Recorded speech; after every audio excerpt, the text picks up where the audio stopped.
What else? I'm Ed Bond. You can contact me if you need any help or anything. Just, yeah. Yeah, can you talk about your experience in consultation business? Yeah. It is the very most important thing you can do. Any article that I've written that had any value whatsoever came out of consulting. Every one of them. Inpatriation, repatriation, product recall, product cannibalism, all of that came out of when I was working for companies. I'm working for a company, because you see it every day on the news, the company that they're trying to force this mud down into the BP hole, I work for that company. They were bringing back from Saudi Arabia mud engineers, and they were losing 80% of it in 1976, right after the OPEC formed. And they're saying, what do we do? What I came up with was a whole way of reintroducing a person to their home country, training them to come home. How do you do that? Came directly out of consulting. I can give you example after example after example. If you can, get involved. Now you've got to watch out. It's a tightrope. Because if you go too far, the money gets too attractive. And I came very close. I had my own businesses, and I had those. And I was making probably 6 times as much doing that as I was teaching. But you've got to have the credibility of being at a university, the pulpit, that the minister stands behind. That's your pulpit. But is it important? When I was the dean of a business school, I told every one of my junior faculty members, I don't want to see your research publications, I want to see who you're working for. Because by who you're working for, that's where the ideas come from. If they're paying you X number of $1,000s a day, they're going to expect results. So if you are not consulting, it means nobody wants to use you, or you're not giving them results. I think it's extremely important. And it'll help this gap from doing this. We've got to start pushing the gap back like this. Critical issue. So what do you think about converting the dissertations to a book? Yeah, I think it's... And how? Yeah, it's not hard. And I have to be very careful because there's a very strong bias difference between the United States and Europe, and Australia to a degree. Books in the United States are irrelevant. Again, because by the time you write the book and get it out to me, it's outdated. I can't get your ideas fast enough. The reason, the lecture I'm giving tomorrow at Griffith is on what's in, what's out, what's going to be in the future in research in my field. And the reason I know what's going to be in is I read articles 3 years before they get into the journals. And I know what's coming up. I know what the hot topics are going to be. You're sitting there and you get your journal, oh, look at this, and I'm already looking at 3 years ahead of where you are. As a reviewer? As a reviewer and also as an editor, and I just have friends that send me, you always send stuff out for friendly reviews, and I'll do a lot of friendly reviews saying, like this guy yesterday, Sunday on the HBR. That's a friendly review. But back to your question, in Europe, it's extremely important. Your reputation is built upon getting 1 or 2 well-selling books. Then you can add an article here, an article there. In the United States, it's irrelevant. Books are it's thought of as consulting work. It's not, when you get down to the end of the year, it's not thought to be research at all. So it depends on where you're going. I don't know where you're going. I don't know the Middle East and know how it stands. If it's more European, it'll be more book-oriented. But if you're a true researcher, the book is normally not really research. Your dissertation may be research, but you change it enough that it would read different than a dissertation, take my word. It wouldn't be as technical as what you're saying. I know a lot of people who moved from the United States to Europe and they had to do a backflip and start doing books. I've never written a book because I don't have that much to say. I've got HD person, I got 30 pages on any topic you want. 31 pages, I have no idea.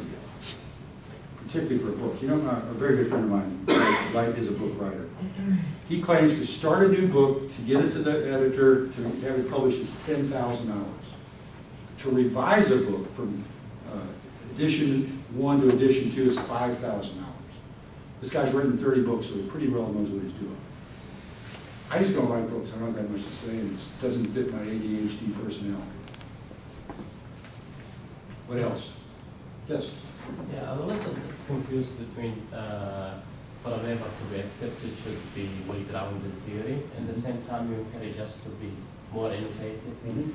Because if we stick to the theory, we will reach the same conclusion as That one which she said It could. you treat your consumer well, they will buy. Yeah, it's a good question, but it could or it could not. Let's look at it this way. The people that use happiness as a measure of productivity use a thing called goals. If you're happy, you reach your goals and it keeps you happy. What happens if I change the theory and say the theory is based upon in-group, out-group orientation? Totally does away with roles. And I'm using that to explain happiness rather than explaining it with the original way. But what it becomes is the foundation for what you're doing. If you look at Michael Porter's work, it's the foundation of economics, all the stuff that was going on for that 50 years that he translated into a foundation that we now can all use and we all now understand. It's the application of different theory, it's the simplification of theory, and then it's saying this is why this theory helps me understand. There's a theory, another area I work on is dysfunctional managers, impaired managers. And one of the impaired managers, a manager called an evil manager. Somebody that is just mean, nasty, does bad things. There's a whole theory of evil. Now, I'm going to build this whole thing on evil, and all the other research that's been done on dysfunctional managers, this is going to be totally different, but it's theory-based. In my opinion, I have to have a place to start, something that gives me an insight into what I'm going to do. If I use the same theory everybody else did, I would come up pretty much with the same approach they're doing. I'm flipping it around and saying these people are bad when you put them in the organization, therefore they're going to do bad things regardless of what you do with them. And what I'm trying to come up with is I've got 14 different impairments. And what I'm trying to do is to say, if you're a manager and you have to manage somebody like me that's ADHD, here's how you do it. Here's what to expect from this person. Here's the kind of jobs they're good at. Here's the kind of jobs they're bad at. As opposed to, here's a hyper-compulsive person. There's a terminology for it. But hyper-compulsive means everything's got to be lined up just perfectly and, and all the rest of that stuff. Obsessive-compulsive behavior.